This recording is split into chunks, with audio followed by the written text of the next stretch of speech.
बहुपद के लिए विभाजन एल्गोरिदम। पहले हम ये जानते हैं कि एल्गोरिदम होता क्या है। एल्गोरिदम देखिए होता क्या है, तो आप एल्गोरिदम के बारे में वास्तविक संख्या के चैप्टर में भी पढ़े हैं, यूक्लिड विभाजन एल्गोरिदम। जो मीनिंग वहाँ होता था वही मीनिंग यहाँ पर भी होता है। एल्गोरिदम क्या है? तो किसी भी समस्या की चरणबद्ध तरीके से समाधान निकालने की प्रक्रिया को क्या कहते हैं? एल्गोरिदम कहते हैं। इसे हिंदी में कलन विधि कहते हैं। हिंदी में कलन विधि कहते हैं। एल्गोरिदम क्या है? किसी भी समस्या को स्टेप बाय स्टेप सॉल्व करने का एक प्रक्रिया है, जिसे प्रोसीजर बोलते हैं। ये प्रक्रिया है। तो कैसा प्रक्रिया है? तो चरणबद्ध तरीके से। चरणबद्ध मतलब क्या? Step by step. हम कोई भी अगर समस्या का समाधान निकालते हैं और स्टेप बाय स्टेप चलते हैं, तो वही आपका क्या कहलाता है?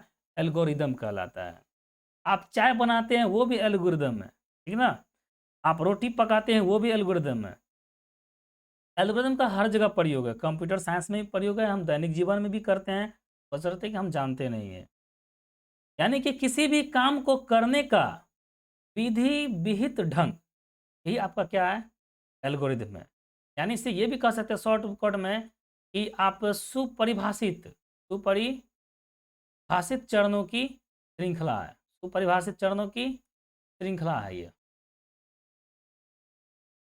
ठीक। आप इसे ये भी कह सकते हैं इंग्लिश में कि ये सीरीज ऑफ स्टेप्स है। सीरीज ऑफ स्टेप्स है, या इसे आप बोल सकते हैं कि लिस्ट ऑफ स्टेप्स है, ठीक ना? जैसे इच्छा आप वैसे बोल सकते हैं। यानी इसका मतलब एक ही है कि स्टेप बाय स्टेप हम किसी भी समस्या का समाधान निकालते हैं, तो वो एल्गोरिदम होता है। ज़्यादा इसमें कुछ समझने की नहीं है। और एल्गोरिदम एल्गोरिदम को हम हिंदी में कलन विधि कहते हैं। ठीक।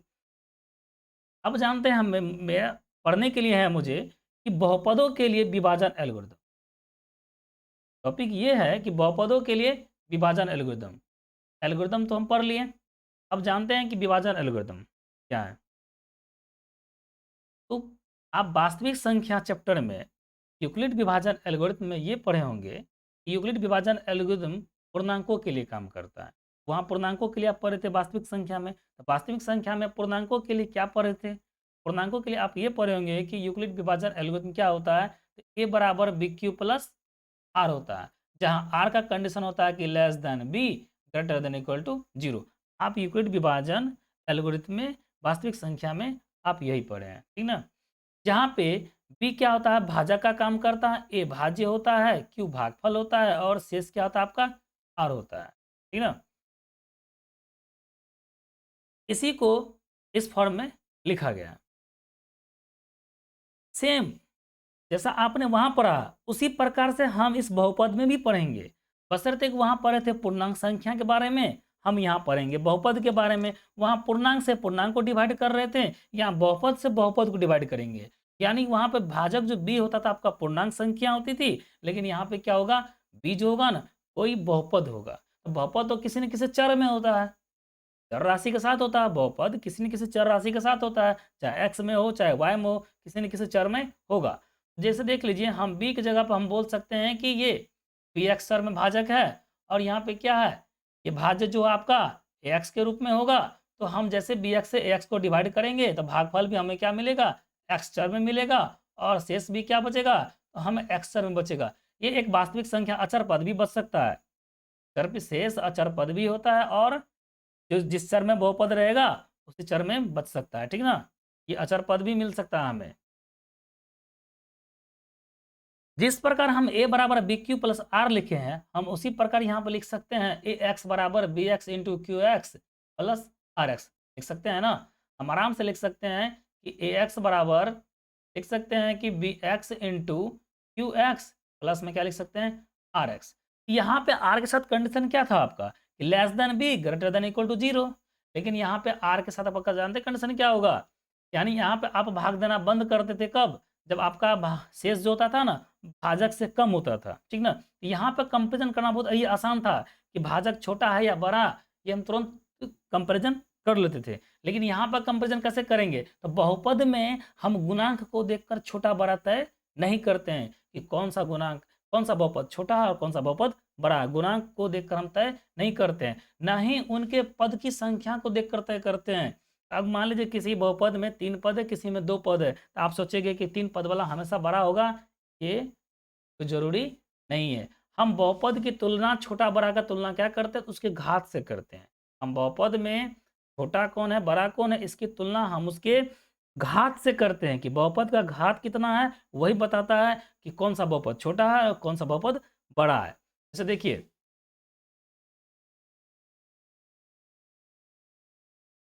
अगर हम एग्जाम्पल में ये लेते हैं कि x5 प्लस 2 एक बहुपद लिए, और दूसरा बहुपद लेते हैं हम 3x³ प्लस 2x² माइनस 1। यहाँ दो बहुपद है, एक है x5 प्लस 2, दूसरा 3x³ प्लस 2x² माइनस 1। आप देखिए कि ऊपर वाले में 2 पद हैं, नीचे वाले में 3 पद है। कोई देखिए ये बोल सकता है ये 3 पद है तो ये बड़ा है, ऐसी बात नहीं है। आप ये भी देखोगे कि यहाँ पे गुणांक कुछ भी नहीं है, x5 का गुणांक कुछ नहीं तो 1 है, यहाँ पे 3 है, तो गुणांक के हिसाब से देखिएगा तो ये बड़ा है, तो ये बहुपद बड़ा होना चाहिए। ऐसी बात नहीं है। हम ना पद की संख्या से तुलना करते हैं, ना हम गुणांक देखकर तुलना करते हैं, ना अचर पद देखकर तुलना करते हैं, अचर पद से भी तुलना नहीं करते। हम जब भी तुलना करते हैं तो हम बहुपद के पावर से करते हैं। यहाँ देखते हैं कि x5 प्लस 2 में x का पावर 5 प्लस 2 में इस बहुपद का घात कितना है, तो बहुपद का घात 5 है, और इस बहुपद का घात कितना है, तो इस बहुपद का घात 3 है। तो 5 बड़ी है और 3 छोटी है, इसीलिए x का पावर 5 प्लस 2 क्या होगा, ये बहुपद बड़ा होगा, और ये बहुपद 3x³ प्लस 2x² माइनस 1 ये क्या होगा, छोटा होगा। हम घात से तुलना करते हैं, अगर घात अधिक है तो वो बहुपद बड़ा है, अगर घात कम है तो वो बहुपद छोटा है, ठीक ना। हम यहाँ इस तरह कंपेरिजन करते हैं, ना ही पदों की संख्या से और ना ही गुणांक से करते हैं।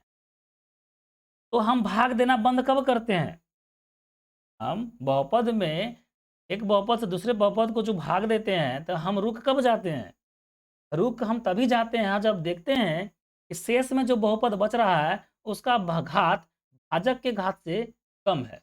अगर शेषफल का घात, अगर जो भी बहुपद शेष में बच रहा है, शेष में जो भी बहुपद बच रहा है अगर उसका घात भाजक के घात से कम होगा, यानी कि rx का घात, rx का घात क्या होगा, लेस देन bx का घात हो, तो हम भाग देना क्या करते हैं, बंद कर देते हैं। अब हम उसको क्या करते हैं, डिवाइड नहीं कर सकते, ठीक ना। जब तक rx का घात bx के घात के बराबर हो या उससे अधिक हो तब तक हम bx से उसे क्या करते हैं, यानी भाग देते हैं। अगर कम है तो हम भाग देना बंद कर देते हैं। इसकी यही पहचान है, बिल्कुल उसी तरह है। लेकिन यहाँ पे क्या है कि जो जनरली हम लोग जो चैप्टर में पढ़ेंगे यहाँ पे bx और ax करके नहीं है, यहाँ पे क्या दिया है, तो आप देखिएगा कि भाज्य के रूप में px का प्रयोग किया है और भाजक के रूप में ना gx का प्रयोग किया है, और भागफल वही है qx ही है, और शेष में वही rx बचता है। कभी rx एक अचर पद भी होता है और कभी ये बहुपद के रूप में भी बचता है, ठीक ना। यानी एक वास्तविक संख्या में भी कभी निकलता है और कभी चर में भी निकलता है, जिसे वो लोग बहुपद बोलते हैं। आप यहाँ से बनाएंगे तो px बराबर क्या लिखिएगा, px बराबर लिखिएगा gx इंटू qx प्लस में कितना rx, वही है ना, भाज्य बराबर भाजक गुना भागफल जोड़ शेष। को ज़्यादा क्यों कुछ नया पढ़ने के लिए नहीं है, बस इतना ही है जो कि हम लोग पहले ही वास्तविक संख्या में पढ़ चुके हैं, बशर्ते वहाँ पूर्णांकों के लिए था, यहाँ पे क्या बहुपद के लिए, तरीका वही है, ठीक ना। इसे भी जो स्टेप बाय स्टेप सॉल्व करते हैं ना, इसलिए इसको क्या बोलते हैं, एल्गोरिदम बोलते हैं। तो किसका, विभाजन का एल्गोरिदम, क्योंकि भाग हम स्टेप बाय स्टेप करते हैं, इसे बोलते हैं विभाजन एल्गोरिदम, ठीक। तुलना करना भी हम लोग देख लिए। कभी आपको ऐसा भी होगा, आप किसी बहुपद से बड़े घात वाले बहुपद को डिवाइड कर रहे हैं, तो आपको शेष क्या बचेगा, 0, यानी आपका rx क्या होगा, 0 आएगा। जब आपका शेषफल 0 बचता है तो इसका मतलब क्या निकलता है, तो शेष का 0 होना मतलब क्या, एक बहुपद का दूसरे बहुपद का गुणनखंड होना। कहने का मतलब क्या, कि भाजक जो है ना, भाज्य का क्या होगा, गुणनखंड होगा। भाजक जो है भाज्य का क्या होगा, गुणनखंड होगा। यानी शेषफल शून्य होना तो गुणनखंड होना, अगर शेषफल शून्य नहीं होना तो गुणनखंड नहीं होना। उल्टा के भी बोल सकते हैं, अगर गुणनखंड है तो शेषफल 0 होगा ही होगा, ठीक ना। यानी आर एक्स अगर आपका 0 निकलता है तो हम बोल सकते हैं कि जी एक्स क्या है, पी एक्स का एक गुणनखंड है। जी एक्स का क्या है, एक गुणनखंड। अगर आर एक्स आपका 0 निकलता है तो जी एक्स आपका पी एक्स का क्या है, एक गुणनखंड है। अगर 0 नहीं निकलता है तो जी एक्स पी एक्स का एक गुणनखंड नहीं होगा। आपका गुणनखंड पर भी सवाल रह सकता है ना। हम विभिन्न तरह के सवाल देखेंगे, उसमें और भी कुछ सीखने को मिलेगा। फिलहाल ये छोटा सा कॉन्सेप्ट है, आज इसे देख लिए। आधारित सवाल जो है हम वो आगे देखेंगे। नेक्स्ट वीडियो में हम सवाल देखते हैं, कॉन्सेप्ट के साथ हम सवाल को मिक्स नहीं किए हैं। Thank you.